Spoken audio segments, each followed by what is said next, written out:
call to order this special finance meeting for Tuesday, January 18th at 5:30. I will start by reading the accessibility statement. This meeting is accessible to people with disabilities. Microphones or telephones will be used by all speakers. Large print materials are available upon advance request. If you would like either of these accommodations, please contact Mary Waldron at 508-583-1833, extension 202. The notice of non-discrimination rights and protections to beneficiaries with regard to federal Title VI non-discrimination protections and the state non-discrimination protections is posted in this meeting room and is available on the Old Colony Planning Council website. Please contact Mary Waldron at 508-583-1833, extension 202 for more information. Thank you. All right, so minutes are going to be brought up at the regular finance meeting, so we don't need to address those at this particular meeting. So the next order of business would be a roll call. There is, and if you could just stand by because Fred Gilmetti just walked in. One moment, please. Yep. Fred, I'm going to put you in the room.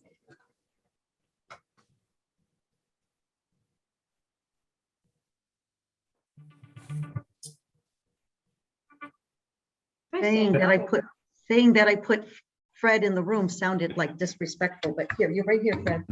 Yeah, Here we go. it's like being time out.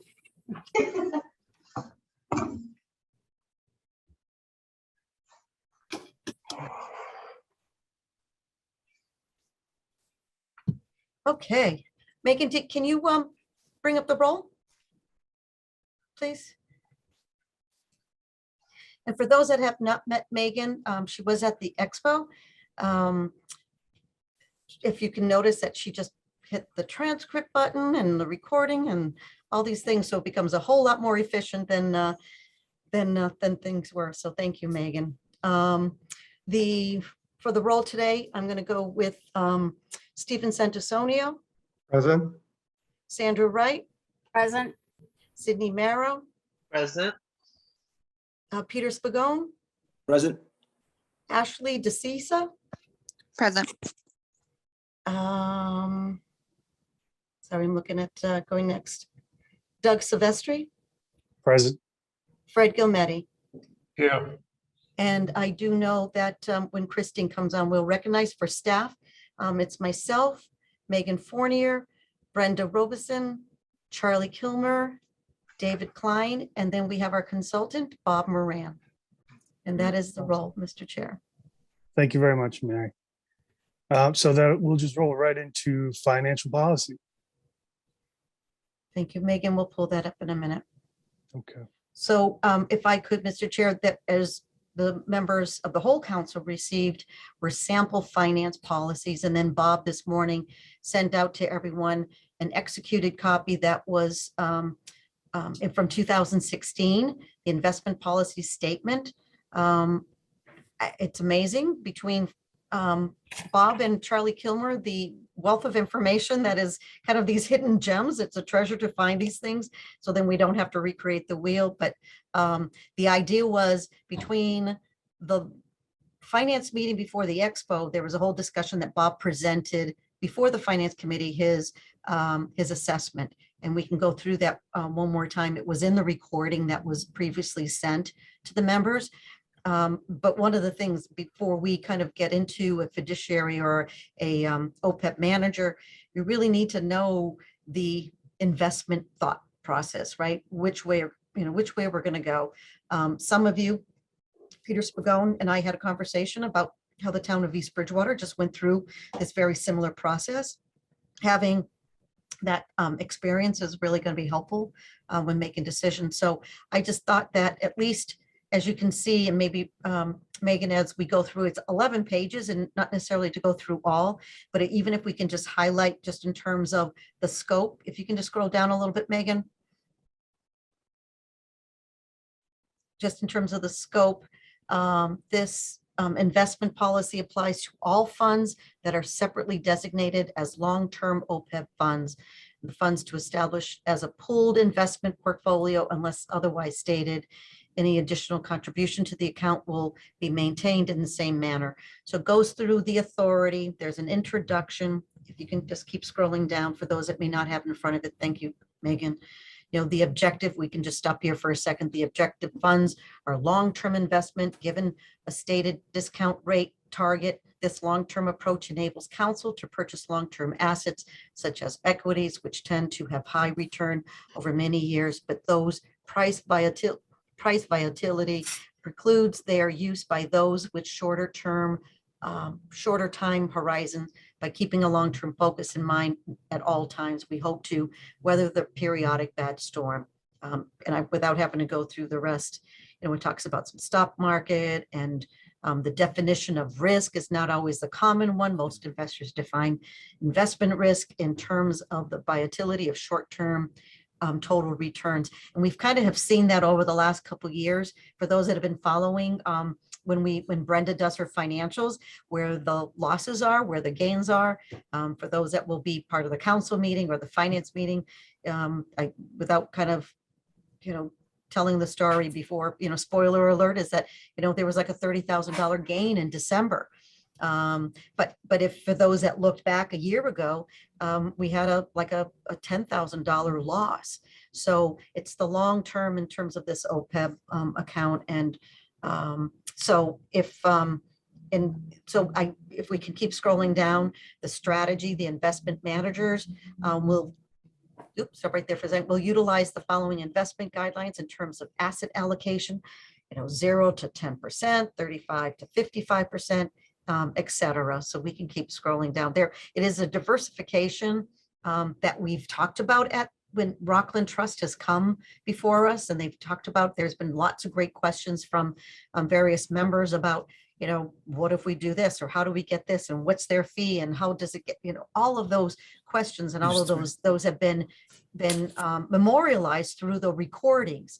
And what Bob has been able to do, and we can jump into after we go through this, we can go into Bob's assessment, because what Bob has taken is those recordings and kind of synthesize it for us to kind of understand, you know, in terms of what kind of policy maybe what kind of strategy would be needed. So Megan, if you can just continue to scroll down, the 40 to 65% after that. Thank you. You know, and then in the instruments in terms of what's being required. So this gets into the whole, the trust itself and the managing the trust assets. Keep going down, Megan. You know, in particular, stop right there. The trust fund may invest in the following instruments, you know, U.S. Treasury, U.S. agency obligations, et cetera. So when we were, actually, why don't we just continue on with this, and then we can, because again, this is what is in place from 2016. We have not made, in my understanding, there's no other changes that have been made to this, but that, you know, specific risk, the credit risk, custodial risk, concentration of credit risk, interest rate risk, and then it goes into standard of care and the diversification. So if some of you may remember some of the discussion that both through the Rockland Trust presentation before council, but as well as for when Peacock came before council as well, the manager is a manager, I guess. What really becomes the tail wagging the dog in this case is really this fiscal policy, and how this organization, how you as the council members, the finance committee, make a recommendation to the full council, are the decision makers about how you want to go. You may feel through whichever means that you feel in terms of being guided, saying this is the year that we're going to do be a more aggressive. But as you can see, from back from 2000, not only 13 when Pat Chiamella had set this up, but also from the 2016, steady as you go seems to be the avenue for moving us forward. So the selection of individual equities will be at the discretion of the investment advisor. And that the investment advisor in the case has been for us Rockland Trust. So Megan, just to scroll down a little bit more, please. Just talks about fixed income, and I think a couple more pages, the ethics and relationship with financial institutions and reporting requirements. thank you, Bob, for finding this and sharing this with everybody. I know we kind of scrolled through this pretty quickly, but again, if you look, we have Fred Gilmetti who signed this. Oops. Fred Gilmetti, who's in our small conference room. He was a treasurer at that time. I know Pat Chumella and Lee Hartman, but, oh, that was from Ryan, somebody from. Ryan Callahan from Brian Rockland Trust. Callahan. Rockland There we go. Trust. Yeah. So I think I take a hard stop right here, Mr. Chair, and I don't know if we want to go jump into Bob Moran's assessment to kind of coupled with what we just reviewed, or maybe some people may have some questions.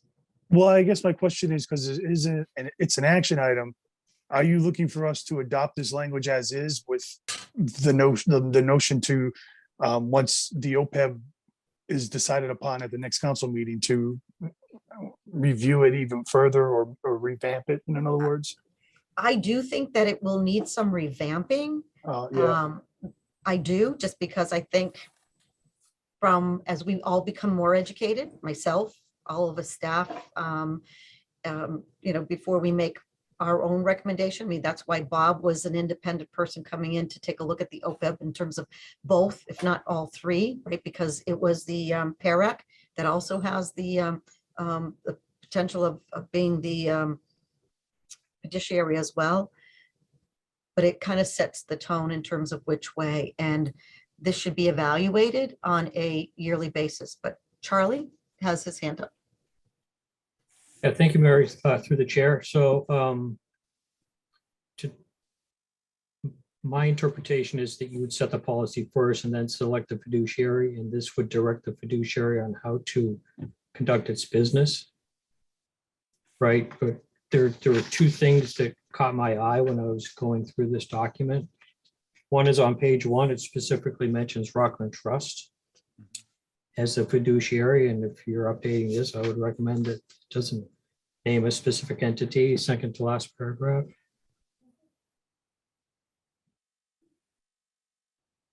Second sentence, with Yeah. first sentence, second line, and under 1.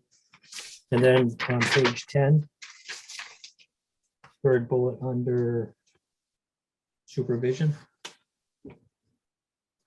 it mentions any change in the fiduciary, questions whether this actually has to go out to bid on the selection of fiduciary, and I'm not sure exactly what that means in terms of selecting a fiduciary or what the process would look like, but this document doesn't articulate that point much further.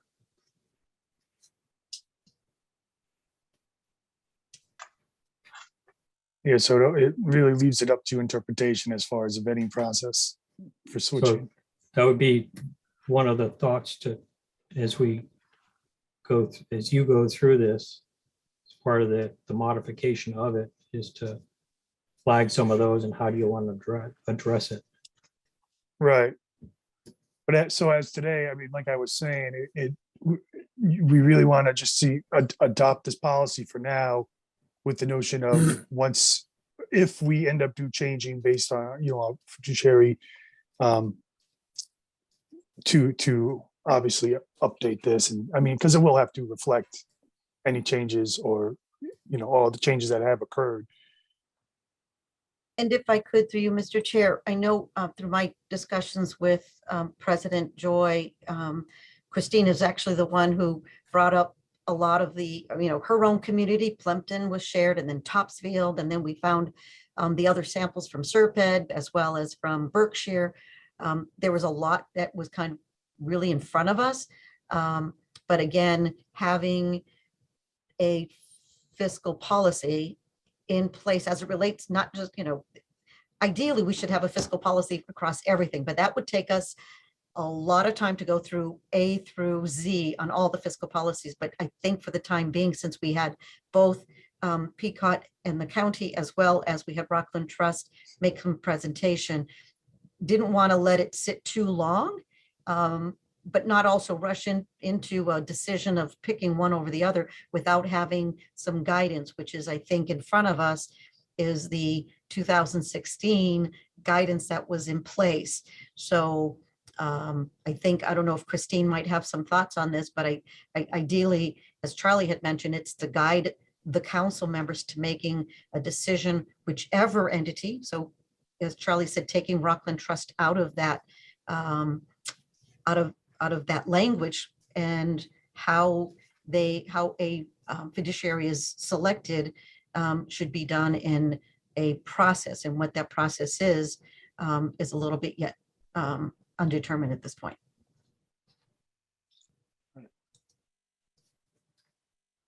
Mary, Okay. the only thing I would add was what Charlie pointed out was terrific about the process to evaluate, but it does clearly say in here that they recommended every 5 years that we take a look at this. So we are in line with that, which is a good thing. Honestly, I'm a little aggravated that, we're getting it at the 11th hour, but I'm also very happy that it exists. So that's a good thing. It is, and to be honest, I mean, it was one of the things that we had talked about, when we met with Rockland Trust, they gave us an unsigned copy. That was more of the trust itself. And when Bob shared it this morning, I had not even known that it had existed. So I agree. There was some frustration, which just before you had come on, I think the idea is, I think to keep us moving forward on this, not stalling is really important. Having us continue to cultivate at least a proposal as it relates just to the investment. And then when we meet at the finance meeting on next Tuesday, the hope is then we're able to prioritize which of the laundry list of items in a fiscal policy for all of OCPC can be prioritized. So then we can start taking a stab at a fiscal policy overall, and the investment be embedded as part of that whole fiscal policy. So, but yes, I understand, the frustration too. Yeah, and Mr. Chair, may I? Sure. Sure. So, yeah, Christine, I accept that. I mean, I wish I had circulated this previous. I don't know where it came from, or whether it was a hard copy in an old file that I just happened to find when I was reviewing it, or whether it was in one of the attachments. But yeah, it was interesting to come upon an executed investment policy.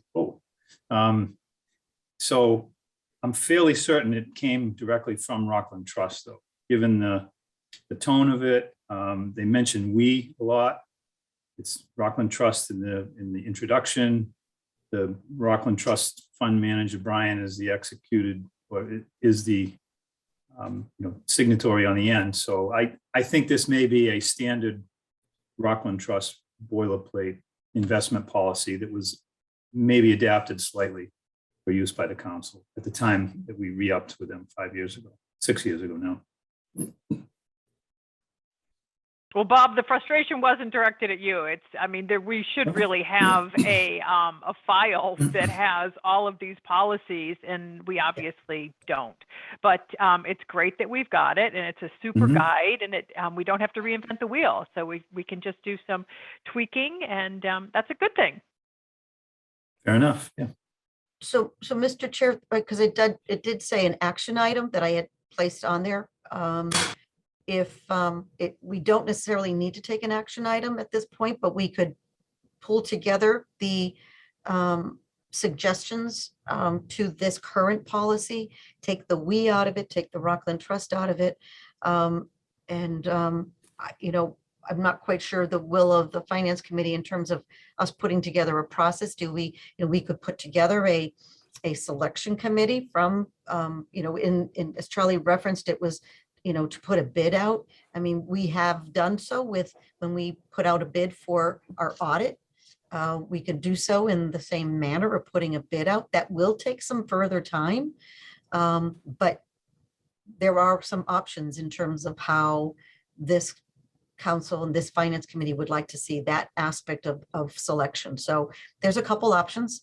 I think it's, as long as it's done in a fair and equitable way, and that there are either some metrics, and we could put some metrics into what we're looking for. So as the team, or as the committee makes recommendations or reviewing, that we can at least be transparent about it, and be be strong in terms of how that selection's made. Yeah, no, I agree. I mean, I don't think necessarily that this needs to be an action item right now. Like you said, I think there are a lot of things that we need to look over that. It's almost similar to the personnel policy that we had looked over that took us a little while last year. I feel like this is probably going to be in that same manner. Hopefully it's not going to take us as long. But there are things that need to be tweaked before, adopting it or adopting the language with it. But I mean, I can open the floor, and if anybody has suggestions or questions, I mean, feel free. Doug, the only question I have about this is, it just doesn't seem to me that we need that there's a legal requirement to put this out to bid. That I would like to have clarified. But everything else seemed fine with me. I just wanted to make sure that there's no legally binding reason that we have to issue an RFP to determine what we want to do with our OPEB funding. And through you, Doug, we could get legal counsel to take a look at that and help us make a determination. Mary? Yep. If I may, I want to reiterate that and I was going to say that I think we should have legal take a look at it, because over 6 years, I think that there might be some language, verbiage that needs to be changed and probably even updated. And it would just be nice to have something looked at by someone legally. That's my opinion. Yeah, I agree. I mean, it's been signed off already, so, it probably would make more sense to have somebody look at that. And Mr. Chair, if I may, the other observation in looking at it is there appeared to be some direction, I think on page 3, about the percentages invested in certain types of equities. And I'm presuming that we're beginning on 3, and I think it's on 4 too. Yeah. I'm presuming that either Rockland Trust has managed this in a manner consistent with this guidance, or that we maybe haven't reviewed to see if we're sort of consistent with the guidance too. So that would be another item to keep an eye on, is are the investments, appropriately matched to what we see as the signed off strategy. Right, it's almost like the council should almost create a new position for that, like an oversight for that, because to Well, to I'll make sure also that- say that this was done previous to the formation of a formal finance committee.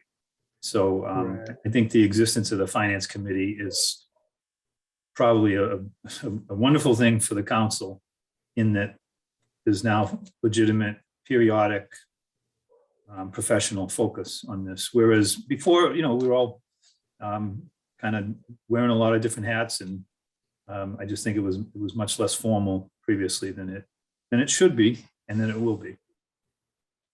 Okay.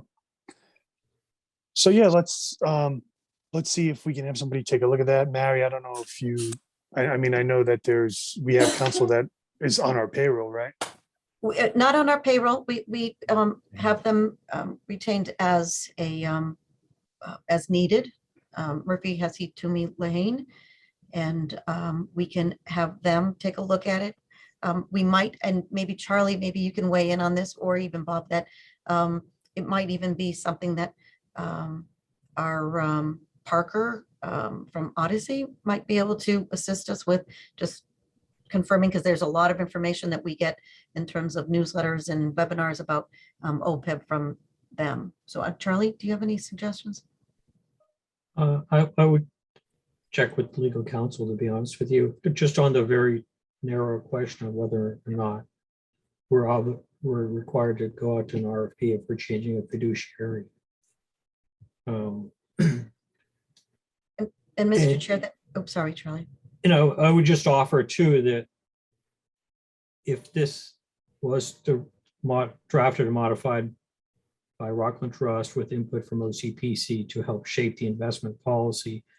Under strategy, a big picture question I would have is if we change fiduciaries, presumably the new fiduciary would develop a new financial policy to articulate what the strategy is, or if we had this with this hamstring, what Peacock would do, because this would match their investment options.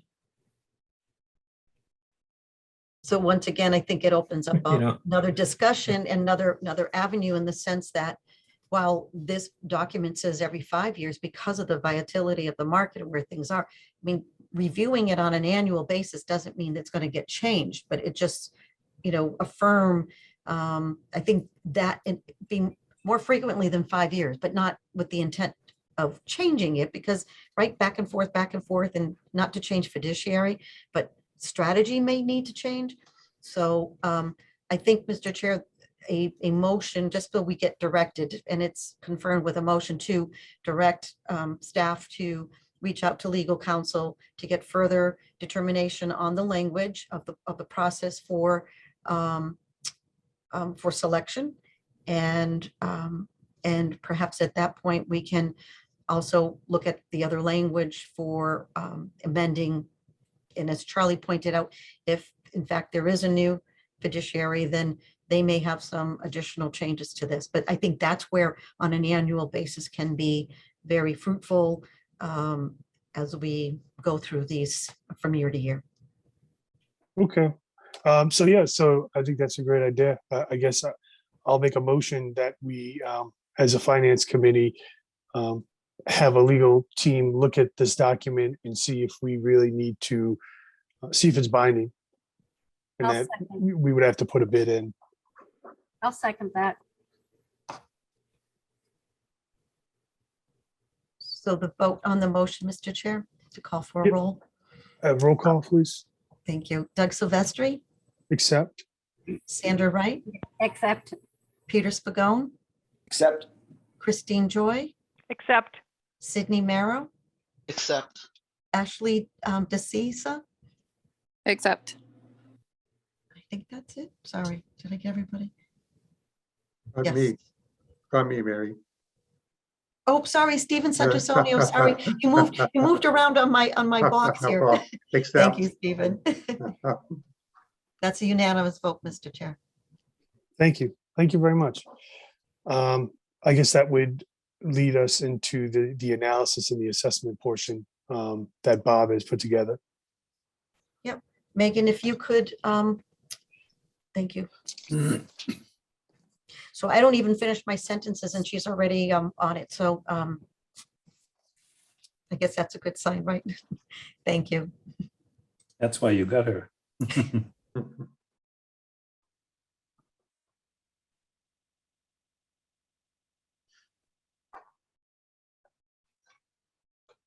And Bob, maybe just for the sake of, I know some may have looked at the recording, but maybe just to do another just review of, I think it will be a nice collaboration of what we just talked about. So.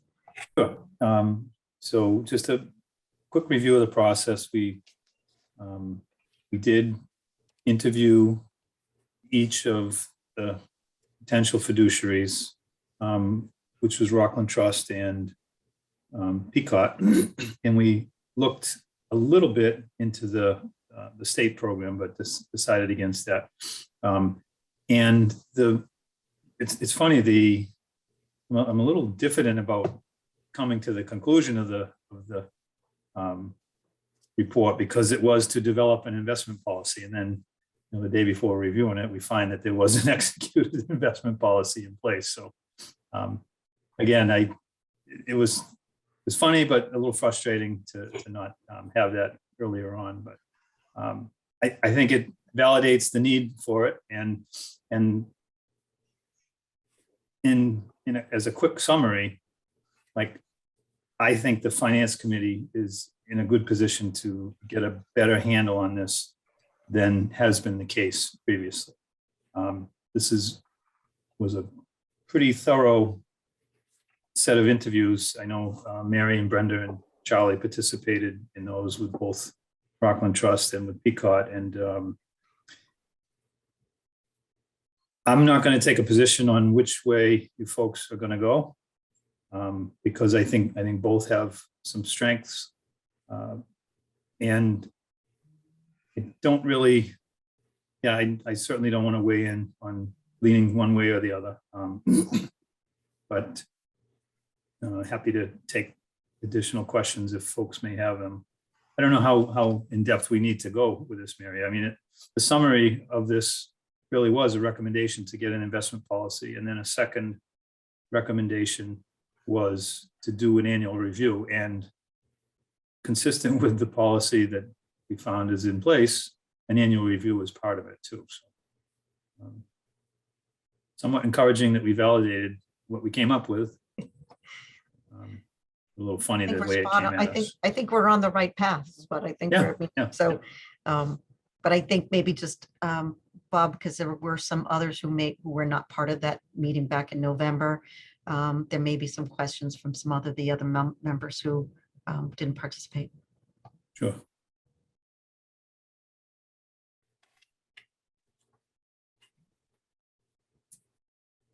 Any questions out there? Becky, you always have a question. No, I didn't really. No, it was pretty Okay. straightforward. Okay, good. Bob, I'd just like to say thank you so very much. I found this so very interesting, and the work that you put into it was extraordinary. And the comparison for all three of them, whichever way we decide to go. I just want to give you a lot of credit for all the hard work and what you did, because I think it really explained a lot of questions that any one of us may have had, and what we feel about what we have and where we should go. I think it made it a lot clearer. Well, thank you, Sandy. Thank you. And I should have mentioned that for folks who may want to get up to speed on OPEB and all this, there's a set of questions on page 14 of the document that really just give you the quick summary about what OPEB is, how it works, when can you withdraw the funds. So that's the last page of the document. It's just a Yep. one-page kind of summary. Megan has it up, Bob. Yeah. And Yep. and I think a lot of these questions were the ones that, not all, but a number of the questions were raised by, the council members along the way. And by you putting this in a great document is now something that council members can reference to, particularly, right? There's a lot of acronyms that are used, and poor Ashley, who's on for the first time, and she is I'm not quite sure, I'm sure that she has some understanding of this, but in our world, we use a lot of acronyms, and by you putting this together really helps solidify. One of the things that I thought maybe before Peter has to go is even just to talk about the experience of East Bridgewater. It might be a little insightful for some members. And then we can talk about like sort of the timeline and have a discussion about the timeline when we expect to kind of have everything queued up. Yeah, so thank you, Mary. Per our conversation, Peter Spagone, I'm a selectman here in East Bridgewater. About 2 years ago, we were presented by the then town administrator the opportunity to go to the Prudent Investor Act. We went ahead and got legislation done and got approved at town meeting shortly after we put it on the warrant. From there, we were very active, myself, as well as the treasurer collector and town accountant, to look at OPED, to find out what we could put into that in order to invest in that Prudent Investor Act, which is, again, exactly what OCPC is doing, taking the money, as Mary had said earlier, taking the money and finding better ways to create more money. And that's exactly the initiative East Bridgewater did. We spoke to our investment group. We had a meeting and decided to go a believe I wrote it down somewhere. I believe we went 70% equity and 30% trust funds. And that was basically the recommendation of Bartholomew, who's the company that we use. But, that needs to be looked at. It needs to be discussed by the board to decide, how aggressive or least aggressive that you want to go. But, I'm a big proponent, and this is why I got on this call again. As I said to Mary last week, it's a big step forward to find ways. If you look back at what we missed, the opportunity East Bridgewater just alone missed in thousands of dollars that could have been, we have about 1.5 million we'll be investing. So, we missed the boat a little bit, but we could have missed it even further if we hadn't got the process done. And we're on our way to seeing some nice returns, we hope, over the course of the lifetime of this money.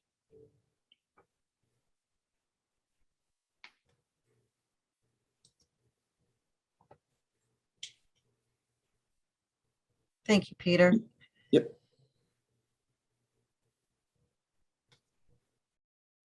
Doug, through you, can I ask Mary just to share how much is in our in this fund now, so that everyone knows how much money we're talking about, because it's quite a bit of money. It is. Yeah. Thank you.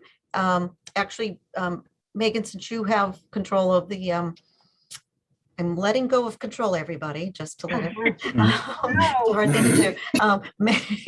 Megan, if you could just get out of this screen, and then let's go to the finance. Brenda just uploaded the financials for the next week's meeting, and in there it has the most up to date. Maybe Brenda, if you know that offhand. I have it. I do. I have it. I perfect. literally have it right in my hand. There we go. Perfect. Yeah, the total of the account right now is $939,939.01. We're almost at $1 million. So just repeat the number one more time. Okay, $939,939.01. If we all remembered a year ago, I think it was hovering around 109, something like around that, if I remember right. Yeah, I'm not sure. That's okay. We can kind of do a, 700,000. yeah, that's right, Charlie. So, That's so awesome. it's interesting. You have $1 million decision. And I wonder, regarding the bid, where this fiduciary is not paid directly, that impacts on the requirement to go out to bid. I know there are requirements that are triggered at, I don't know, $10,000 levels and 100,000 or whatever the latest procurement requirement is, but there is no fee. right. Implicit, no implicit fee. Obviously, they're compensated for management, but yeah, it's an interesting $1 million decision that you all have. No And I pressure think at all. but I think that this is where it has been stated along the way. It was decision by Pat Chimella back in 2013 he got right on it. I know a number of others did not. And, and having a finance committee in place is obviously a great asset to the council, because it gets to be vetted and all these things that before you make a decision, right, it's given an opportunity for some further dialogue. So I would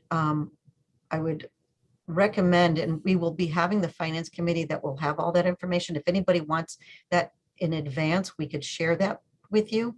The agenda and things of the information should be shared by Thursday, which is 2 days from now. But again, it's a big number and it's growing, but it all a matter of, I think it was in our discussion that we had, Bob, with Odyssey, right? It's being along for the ride and not get jittery when you see a drop, and not get too jittery when it goes way up. And the end goal, if you go back, and Megan, I know you've got the agenda on this, because we'll be ready to, I think, just talk about it. But what Bob did in his assessment, that last page, the purpose for the OPEB, where we are, it's like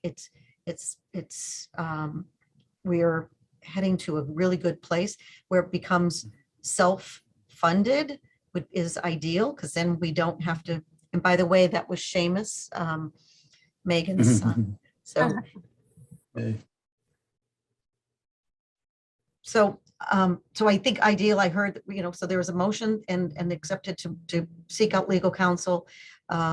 We will work as fast as we can to get that. And then I guess tee this up for, well,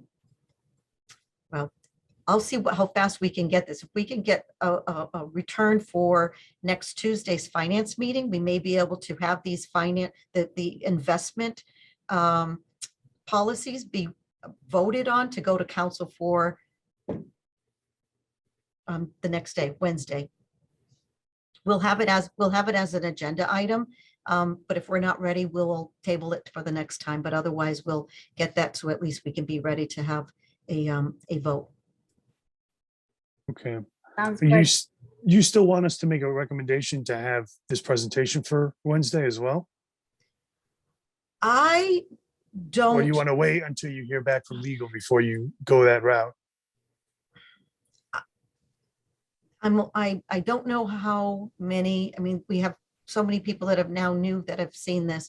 I don't know what I don't know if the council, if this finance meeting members believe that to have it be replayed again, right? We had a finance meeting, we had again today, we have it, council members, it might behoove us just to make sure that all members have seen it.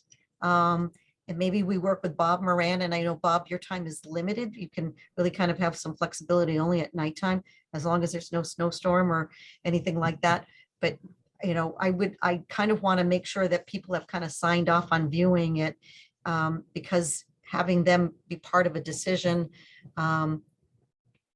So I guess I would just recommend staff will reach out to members to make sure that they are well versed, and if they would like to schedule some time with Bob or with any of us, that we can do it.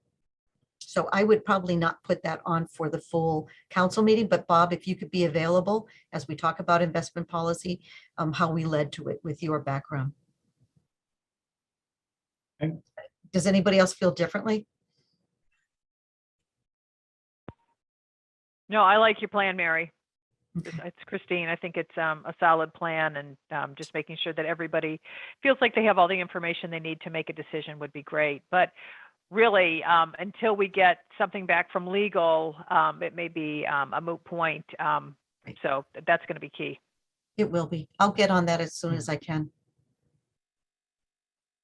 Okay, so I guess that would lead us to the end of this special finance meeting.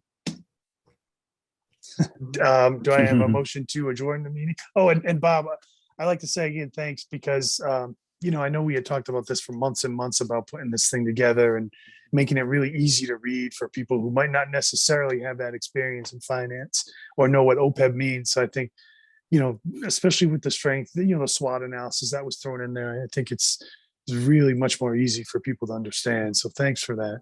I hope so. Yeah. Yeah. Very Good job, welcome. Bob. So, yeah, I guess do I have a motion to adjourn?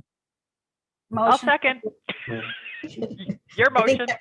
I think that was Sandy, and then second by Christine, just for the record. Awesome. Well, thank you very much, everybody. I All right. appreciate everybody Thanks coming all. on. Thank you so Thank you. much. Thank you. And thank you, you. Bob. All right. Thank you, you. Bob.